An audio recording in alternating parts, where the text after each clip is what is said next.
The snow was falling like confetti outside our Maine coastal home when my world imploded. I'd just finished wrapping the diamond earrings, the ones Elise had been dropping hints about for months, when I heard her voice from upstairs, hushed and urgent on the phone. I know, but what am I supposed to do? He's already planning to come. I'm Nick Kavanaugh, 44 years old, and I've spent the last 6 years as a toxicology technician at Maine General Hospital. Night shifts mostly, which meant I knew the hospital's rhythms better than most. I also knew when something was off, and my wife's voice carried that particular strain I'd learned to recognize during my tours in Afghanistan. Elise? I called up the stairs, the small jewelry box still warm in my hands. Silence. Then footsteps, quick and deliberate. She appeared at the top of the stairs, her dark hair pulled back in that messy bun she wore when she was stressed. Even at 39, she still looked like the resident I'd fallen for 8 years ago. But her green eyes held something I'd never seen before, guilt mixed with defiance. Nick, we need to talk. Those 4 words. In my experience, they never led anywhere good. I climbed the stairs slowly, still holding her Christmas gift. What's going on? She sat on the edge of our bed, the one we'd picked out together when we bought this house overlooking Casco Bay. The same bed where we'd talked about kids someday, about growing old together, about all the dreams that seemed to be crumbling in real time. I can't invite you to Christmas dinner at my parents'. I blinked. What do you mean you can't invite me? I'm your husband. Gabriel will be there. Gabriel. Her ex-boyfriend from medical school. The plastic surgeon who'd somehow wormed his way back into our lives 6 months ago when he took a position at the hospital. Dr. Gabriel Roth, golden boy extraordinaire, with his perfect smile and his BMW and his condescending way of calling me sport whenever we crossed paths. So? Elise twisted her wedding ring, a nervous habit I'd noticed increasing lately. He and I need to catch up. There are things we need to discuss. It would be awkward with you there. The gift box suddenly felt like it weighed 1,000 pounds. Awkward. Don't make this harder than it has to be, Nick. It's just one dinner. I studied her face, looking for the woman I'd married, the one who used to laugh at my terrible jokes and steal my fries and fall asleep reading medical journals. This stranger wearing her face was someone else entirely. What kind of things do you need to discuss with your ex-boyfriend that your husband can't hear? It's complicated. Uncomplicate it. She stood up, pacing to the window that overlooked the bay. In the distance, Christmas lights twinkled from the houses scattered along the coastline, normal families preparing for normal holidays. Gabriel and I have history. There are unresolved issues. You're married to me. I know that. The sharpness in her voice cut through the room, but some things can't just be ignored forever. I set the jewelry box on the dresser with deliberate care. How long has this been going on? Nothing's going on. We're just friends. Friends don't uninvite their husbands from family Christmas. Elise turned back to me, and for a moment, I saw a flicker of the woman I'd fallen in love with. But it vanished as quickly as it appeared. I'm asking you to trust me. Can you do that? Trust. Such a simple word for such a complex concept. I'd trusted my unit in Afghanistan. I'd trusted the intelligence that led us into an ambush that ended 3 good men. I'd trusted the VA doctors who said the nightmares would fade. I'd trusted Elise when she said she loved me. No, I said quietly. Her face hardened. No, I can't trust someone who's lying to me. I'm not. Your phone's been buzzing constantly for weeks. You delete texts before reading them in front of me. You started wearing perfume to work. You bought new underwear and hid the shopping bags. I counted off each observation on my fingers. Either you're having an affair or you're planning one. The silence stretched between us like a chasm. Outside, the snow kept falling, and somewhere in the distance, church bells chimed the hour. 7 o'clock on Christmas Eve. Finally, Elise spoke. I think you should stay somewhere else tonight. This is my house, too. Please, Nick, just give me some space to figure things out. I looked at the jewelry box, then back at her. Figure what out? Everything. That's when I knew. Not suspected, not feared, but knew with the cold certainty of a lab result. My marriage was over. Had been over for months, probably. I'd just been too stubborn or too stupid to see it. I picked up the jewelry box and held it out to her. Merry Christmas. She stared at it like it might bite her. What is it? The earrings you wanted. The ones from Tiffany that cost me 3 months' salary. Her hands trembled as she took the box. Nick, keep them. Consider it a divorce present. I walked to our closet and pulled out the duffel bag I'd used in the service. Muscle memory took over. Rolling clothes, organizing essentials, preparing for deployment. Except this time, I was deploying away from my own life. You're being dramatic, Elise said, but her voice lacked conviction. Am I? I zipped the bag and slung it over my shoulder. Enjoy catching up with Gabrielle. I hope it's everything you dreamed it would be. I headed for the door, then stopped. Oh, and Elise, when this blows up in your face, and it will, don't call me. I'll be busy figuring out my own things. The last thing I heard as I left was the sound of her crying, but I was done being the shoulder she cried on while planning to betray me. I drove through the snow to my sister Sam's house in Portland, my hands steady on the wheel despite the rage building in my chest. The radio played Christmas carols, cheerful and mocking. I turned it off and drove in silence, my mind already working. Because here's the thing about being a toxicology tech. You learn to see patterns. You learn to spot inconsistencies. You learn that the truth always comes out, eventually. Usually in ways people don't expect. And I had a feeling Gabriel Roth was about to learn that lesson the hard way. Sam opened her door wearing reindeer pajamas and holding a glass of wine. My sister had always been the practical one. Law degree from Maine, successful practice, no patience for bullshit. She took one look at my duffel bag and stepped aside. How bad? Marriage is over. Elise is cheating with her ex. The plastic surgeon? I nodded, dropping my bag by the door. Sam's house was warm and decorated for Christmas, the tree twinkling in the corner. Normal. Safe. Wine or whiskey? Whiskey. She poured me 3 fingers of Jameson and settled into her leather chair. Tell me everything. So I did. The phone calls, the changed behavior, the Christmas disinvite. Sam listened without interruption, her prosecutor's mind filing away details. You have proof of the affair? Not yet, but I will. Nick. Her voice carried a warning. Don't do anything stupid. Define stupid. Anything that involves violence, vandalism, or felonies. I managed a smile. I'm not going to hurt anyone. Good. Because revenge is a dish best served through proper legal channels. But I wasn't thinking about legal channels as I lay awake on Sam's couch that night. I was thinking about patterns, about Gabriel's sudden appearance in our lives, about Elise's defensive behavior whenever I asked about work, about the anomalies I'd been noticing in the hospital's narcotic logs. The next morning, Christmas Day, I drove to Maine General.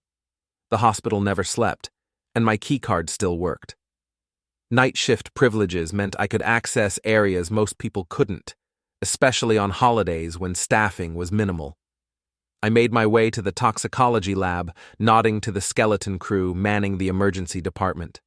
Through the glass doors, I could see the usual Christmas casualties, heart attacks, domestic disputes, alcohol poisoning, business as usual. The lab was empty, except for the hum of equipment. I logged into my workstation and pulled up the narcotic inventory system. As a tox tech, I had legitimate access to track controlled substances through the hospital. It was part of my job to monitor for diversion and abuse. What I found made my blood run cold.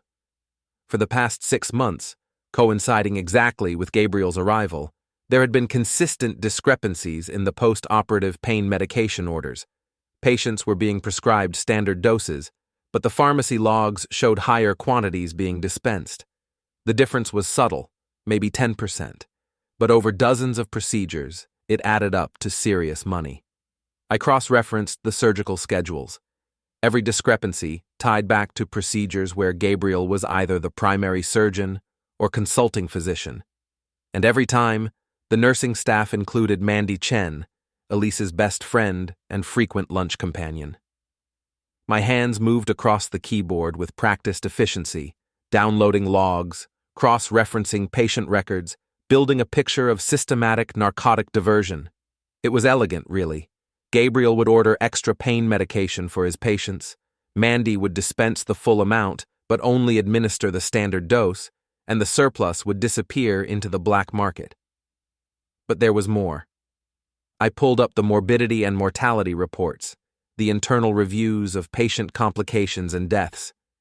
Gabriel's surgical outcomes showed an unusual pattern of post-operative infections and delayed healing. Nothing dramatic enough to trigger a formal investigation, but statistically significant if you knew what to look for. And I knew what to look for. The infections were consistent with contaminated surgical environments, the kind that happened when a surgeon was impaired.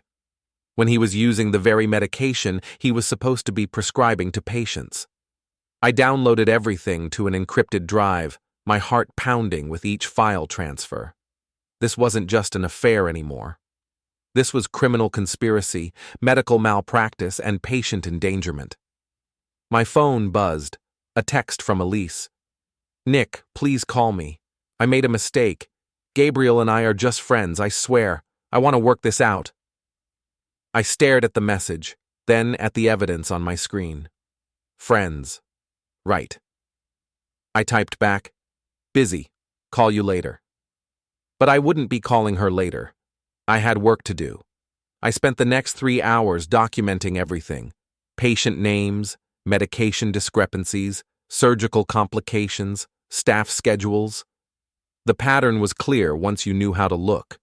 Gabriel was running a sophisticated drug diversion scheme, and based on the timing, Elise had to know about it. The question was, how much did she know? I pulled up her access logs. As an emergency physician, Elise had privileges throughout the hospital. Her keycard had been used to access the pharmacy storage area 17 times in the past month. Always during Gabriel's surgical procedures. Always when Mandy was on duty. My wife wasn't just having an affair, she was an accomplice. I copied the evidence to 3 separate drives and uploaded everything to a secure cloud server. Then I made a call to my old Marine buddy Declan, who now worked as a private investigator in Boston. "Nick, Merry Christmas, brother. How's married life?" "Complicated. I need a favor." "Name it."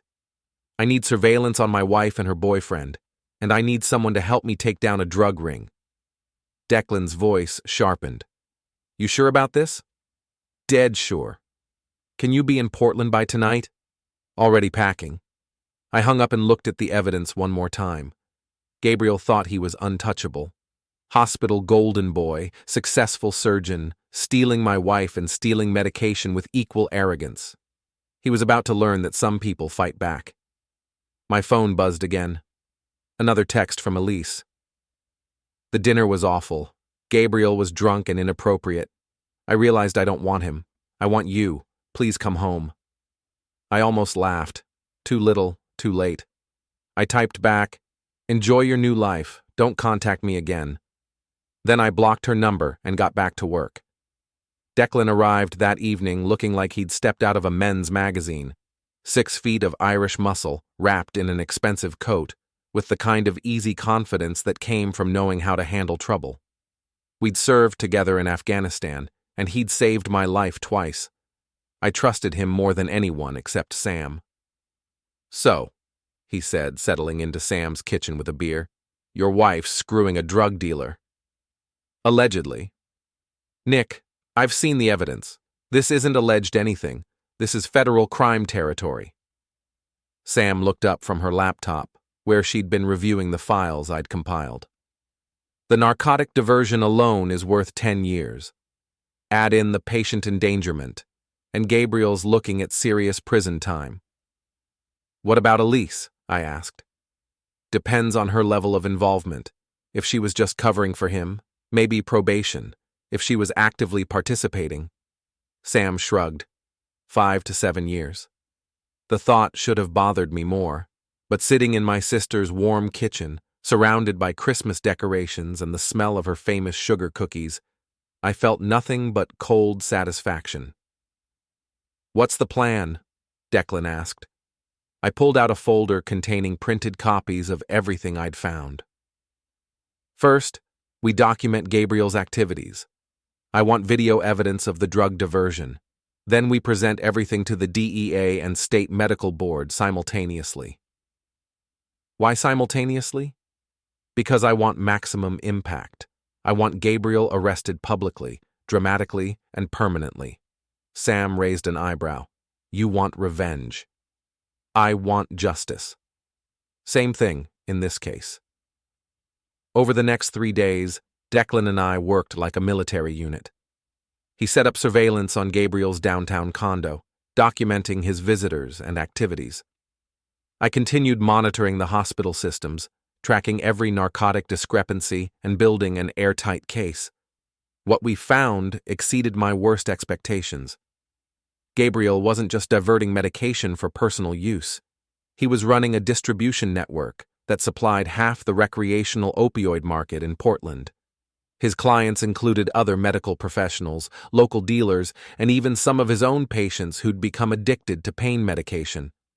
The surveillance footage Declan captured was damning. Gabriel meeting with known dealers in parking lots, exchanging briefcases full of pharmaceutical-grade opioids for cash. Mandy arriving at his condo with medical supply bags. And most damaging of all, Elise visiting his apartment at 2 a.m., staying for hours, and leaving with a small package. My wife wasn't just covering for Gabriel. She was actively participating in his drug operation. "You sure you want to see this?" Declan asked, showing me the timestamp on the video. I looked at the date. December 23rd, the night before she'd uninvited me from Christmas. While I was wrapping her jewelry, she was picking up medication from her dealer boyfriend. Show me everything. The video was crystal clear. Elise entering Gabriel's building using her own key, Gabriel greeting her at the door in a bathrobe, the two of them embracing, kissing, disappearing into his bedroom. An hour later, Elise emerging with disheveled hair and a small medical bag.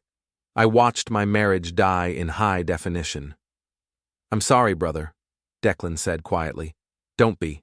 I needed to know." On December 28th, I made the calls. First, the DEA field office in Portland. I spoke to Agent Sarah Martinez, a 20-year veteran who specialized in medical fraud. I uploaded everything to their secure server and provided detailed testimony about the narcotic discrepancies. "Mr. Kavanaugh, this is exceptional work. How long have you been investigating this?" 4 days. 4 days? Most cases like this take months to develop. I had motivation. Second, the Maine State Medical Board. I spoke to Dr. Patricia Hoffman, the chief investigator for professional misconduct. She was particularly interested in the patient outcome data. These infection rates are alarming. If Dr. Roth was performing surgery while impaired, we're looking at immediate license suspension. How quickly can you move? Emergency hearing can be scheduled within 48 hours. Third, the hospital administration. I requested a meeting with Chief of Staff Dr. Robert Chen, Mandy's father, ironically, and presented a summary of my findings. "This is extensive," Dr. Chen said, reviewing the files. "And you compiled this how?" "Pattern recognition. It's what I do." "And your wife is involved?" "According to the evidence, yes." Dr. Chen's face was grim. "I'll have to suspend all 3 of them pending investigation." "I understand." What I didn't tell him was that I'd already leaked the story to the Portland Press-Herald. My contact in the newsroom, a former Marine named Jake Sullivan, was preparing an exposé for the Sunday edition. By Friday morning, everything was in motion. Agent Martinez called at 7 a.m. "We're executing search warrants today. Dr. Roth's home, office, and vehicle. The hospital is cooperating fully." Dr. Hoffman called at 8 a.m. Emergency medical board hearing scheduled for Monday. Dr. Roth's license is suspended effective immediately. Dr. Chen called at 9 a.m. All 3 suspects have been placed on administrative leave. Security has been instructed to escort them from the premises if they attempt to enter. And at 10 a.m., my phone rang with a number I recognized but hadn't heard from in days. "Nick, what did you do?" Elise's voice was panicked, desperate. "I did my job. Gabriel was just arrested at the hospital, in front of everyone. The DEA, the police, reporters. It's all over the news." I walked to Sam's living room and turned on the television. Sure enough, there was Gabriel in handcuffs, being perp-walked out of Main General while news cameras rolled. He looked smaller somehow, diminished without his white coat and arrogant smile. "Nick, please, I can explain everything." "Can you explain the medication, Elise?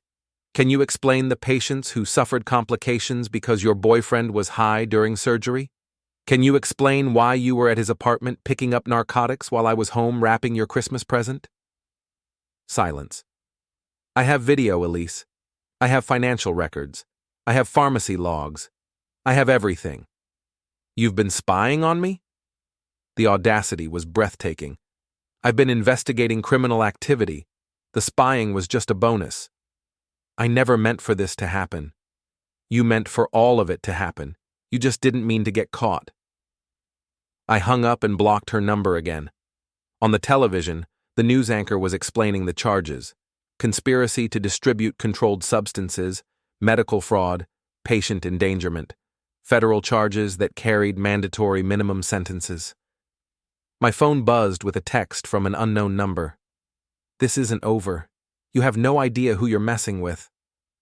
I showed it to Declan, who laughed. "Gabriel? Probably.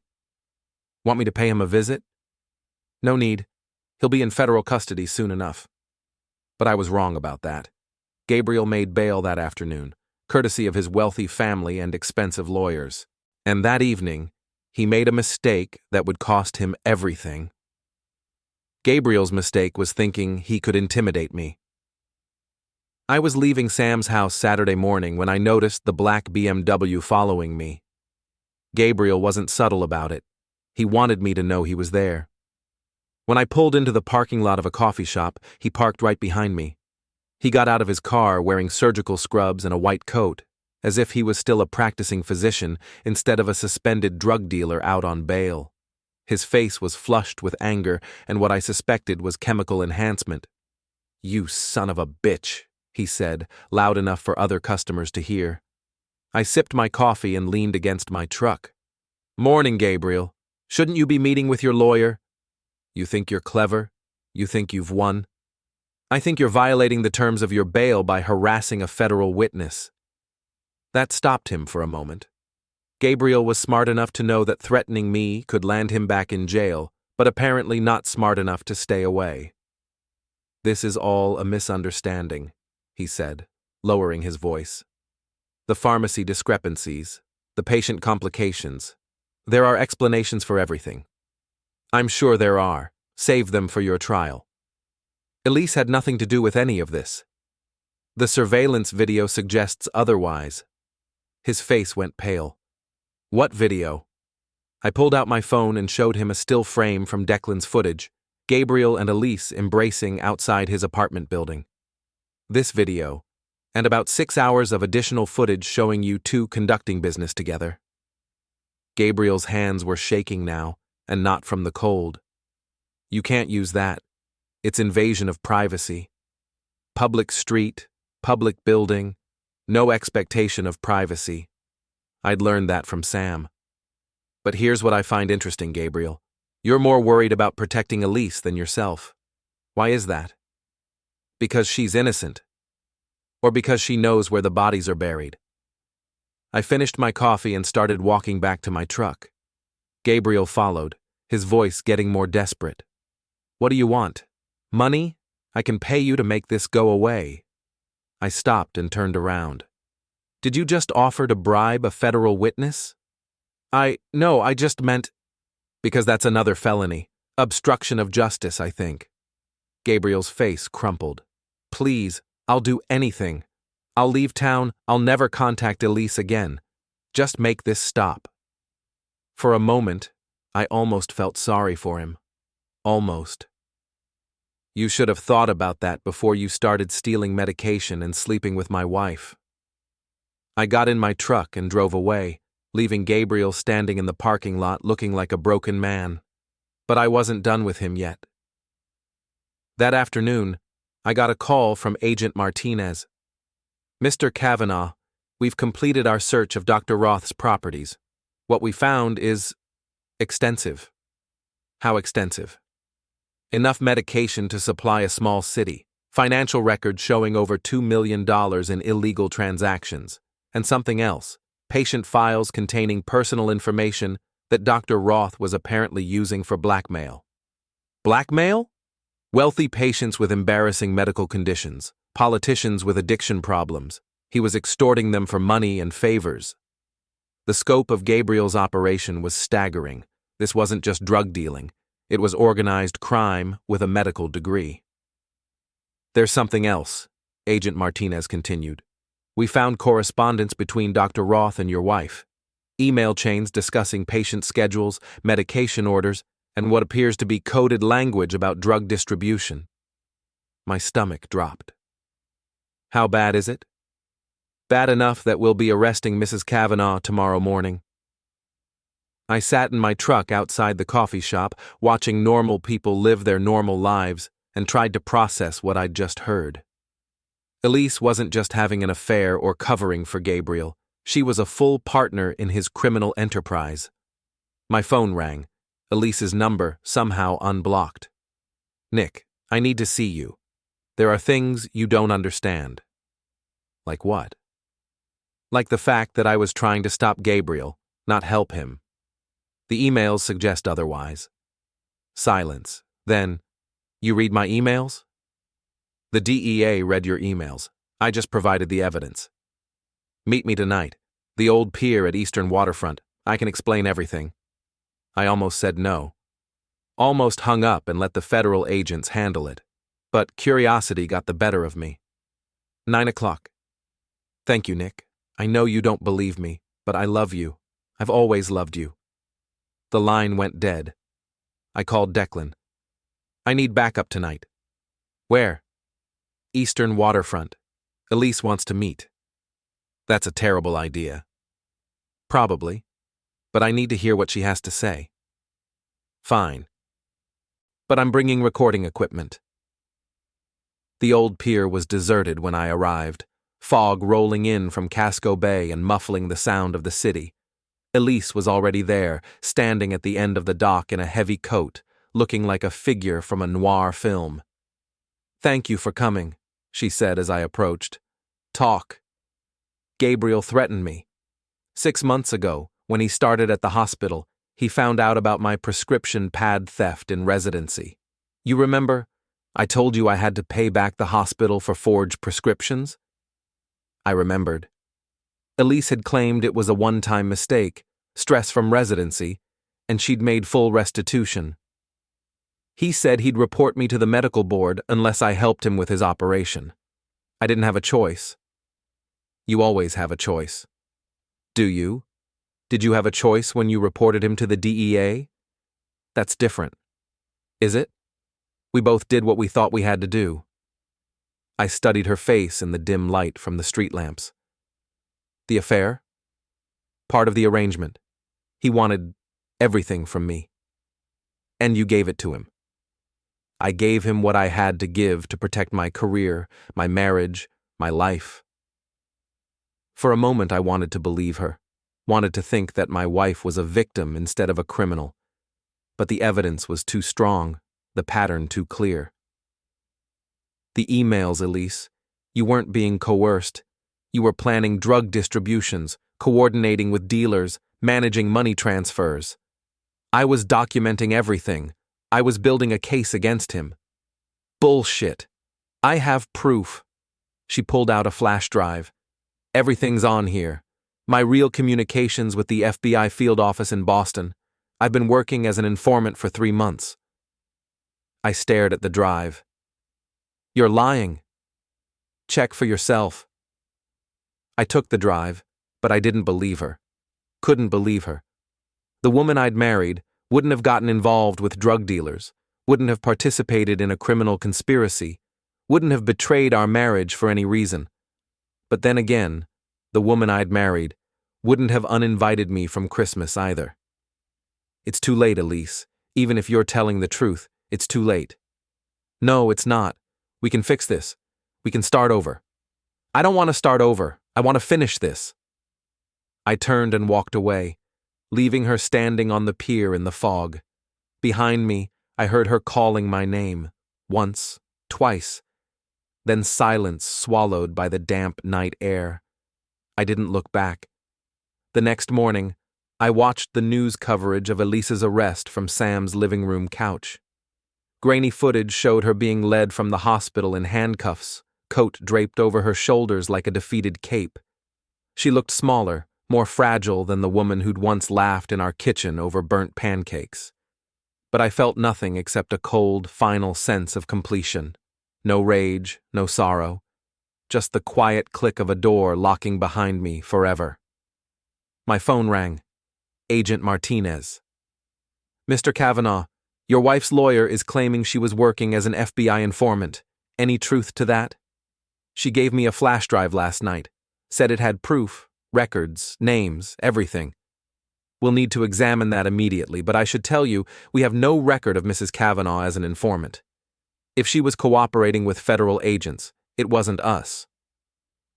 I wasn't surprised. Elise had always been a convincing liar, even to herself. What happens now? Trial preparation. Dr. Roth is looking at 25 to life under federal sentencing guidelines for racketeering, wire fraud, and conspiracy to commit healthcare fraud. Your wife faces 15 to 20, minimum, assuming the flash drive doesn't exonerate her, which frankly, it probably won't. And the hospital? Full-scale investigation. We've already subpoenaed records from 6 other staff members. Billing codes inflated, unnecessary procedures, kickbacks from pharmaceutical reps. This is shaping up to be the biggest medical fraud case in Maine history. The U.S. Attorney's Office is calling it a textbook takedown. I hung up and stared out the window at the snow falling thick and steady over Portland's brick streets. Somewhere across town, in separate federal holding cells, my wife and her boyfriend sat facing the wreckage of their choices.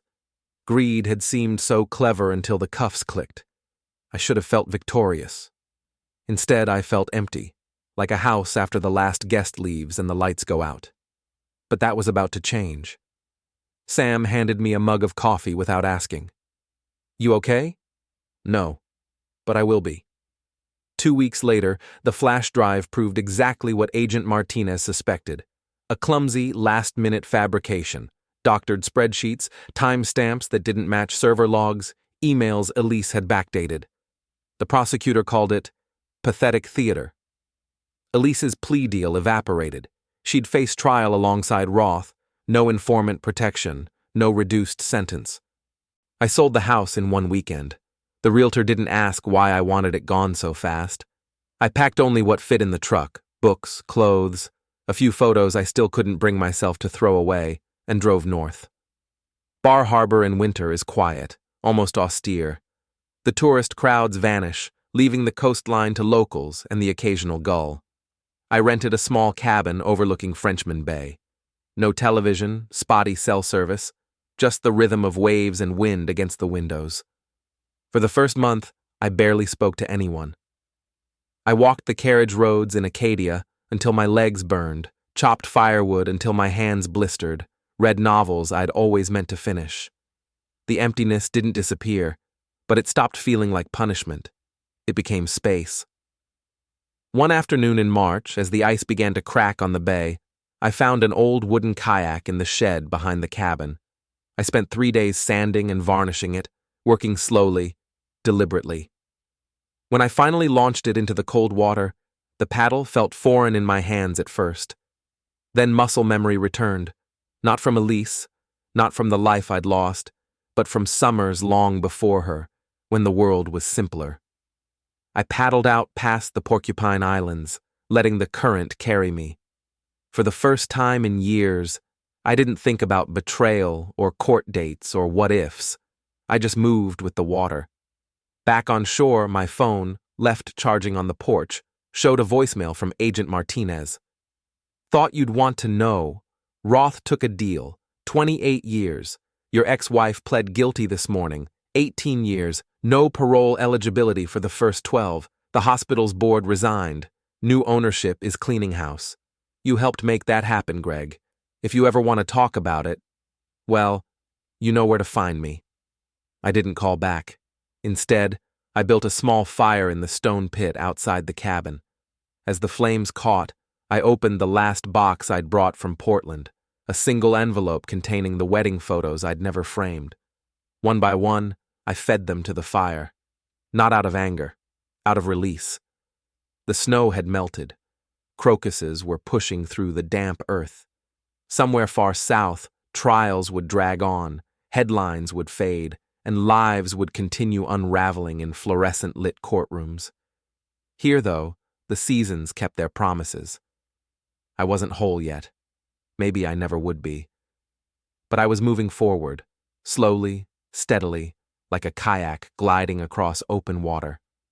And that, I realized, was enough. The trial began 3 months later, in March, with the kind of media circus that transforms ordinary people into celebrities. Gabriel had hired the best defense attorney money could buy, a silver-haired shark from Boston who specialized in white-collar crime.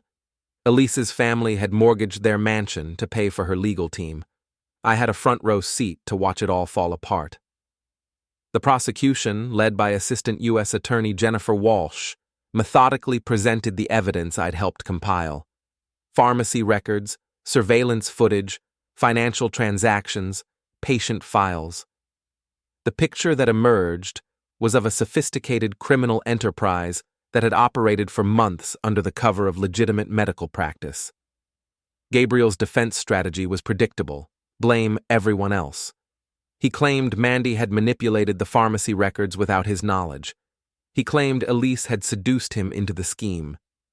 He claimed he was the real victim, manipulated by cunning women who exploited his trusting nature.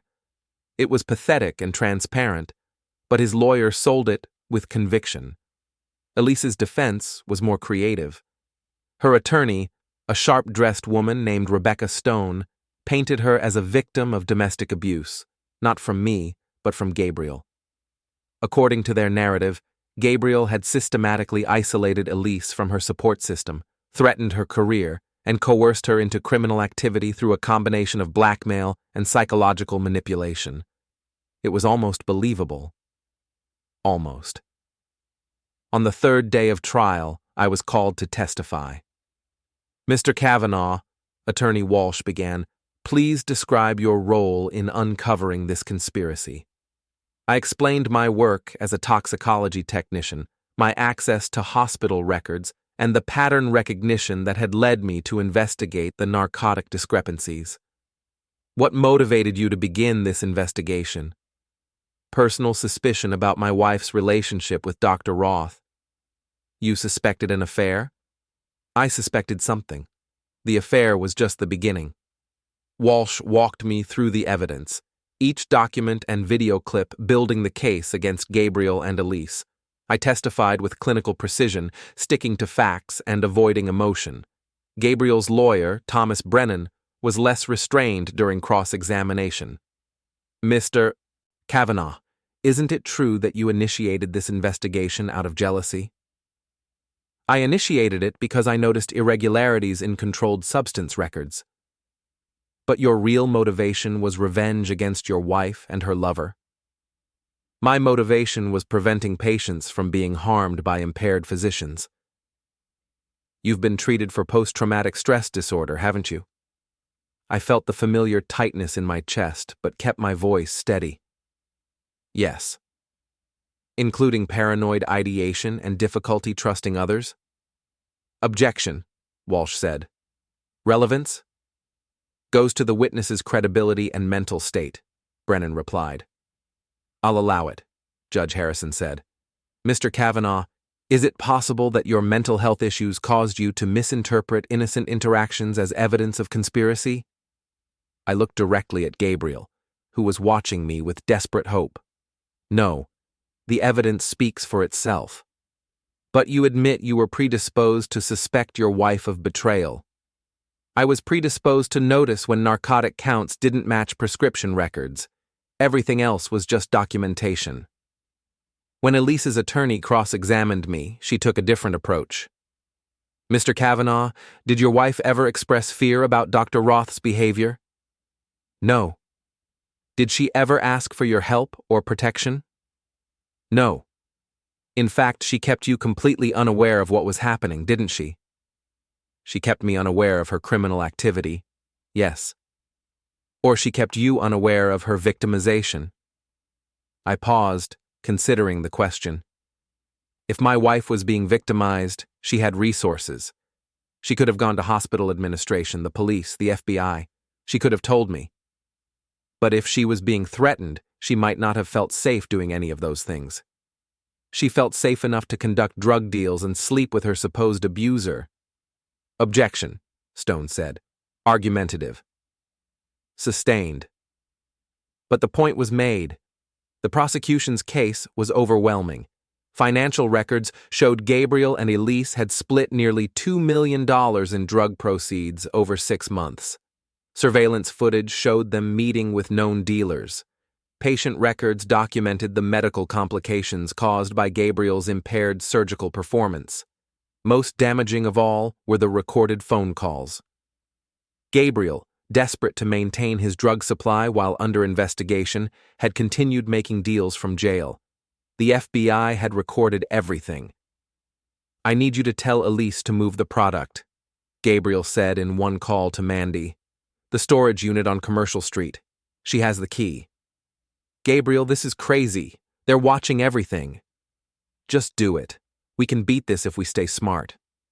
The jury heard Gabriel coordinating drug deals, discussing bribery of potential witnesses, and planning to flee the country if convicted. Any sympathy his lawyer had generated evaporated. Elise's recorded calls were equally damning. I should have left Nick months ago, she told Mandy. He's suspicious about everything. Gabriel says we should eliminate the problem. What does that mean? I don't know. Gabriel has ideas. The prosecution played that recording 3 times. The jury looked at Elise with new understanding, not as a victim, but as a willing participant planning to eliminate her inconvenient husband. On the final day of testimony, Gabriel took the stand in his own defense. It was a disaster. Under direct examination, he maintained his innocence and blamed others for his situation. Under cross-examination, he fell apart. Dr. Roth, you testified that you were unaware of the narcotic discrepancies in your patient's medication orders? That's correct. But you also testified that you personally reviewed every prescription you wrote? Yes. So either you were aware of the discrepancies, or you weren't reviewing prescriptions carefully. Which is it? Gabriel stammered, contradicted himself, and eventually lost his temper. This is all a setup, he shouted. Nick Kavanaugh destroyed evidence, manipulated records, and framed innocent people because he couldn't handle his wife preferring a real man. The courtroom erupted. Judge Harrison gavelled for order while Gabriel's lawyer tried to control his client. Dr. Roth, Walsh continued calmly, are you testifying that Mr. Kavanaugh fabricated pharmacy records, patient files, and surveillance footage? I'm testifying that he's a mentally unstable veteran who should never have had access to hospital records. It was over. Gabriel had revealed himself as the narcissistic, entitled criminal he'd always been. Elise never took the stand. The jury deliberated for 4 hours. Guilty on all counts. Gabriel received 25 years in federal prison without possibility of parole. Elise received 15 years. Mandy, who had cooperated with prosecutors, received 5 years probation. I watched the sentencing from the gallery, feeling nothing except closure. After court, I walked out into the spring sunshine and called Sam. It's over. How do you feel? Free. That evening, I cleaned out the house Elise and I had shared. Her belongings went into storage. Her family could deal with them later. I kept the wedding photos in a box in the basement, not out of sentiment, but as evidence that the marriage had actually happened. The divorce was finalized 6 months later. Elise signed the papers from prison without contest. I sold the house and used the proceeds to buy a small cabin on a lake in New Hampshire.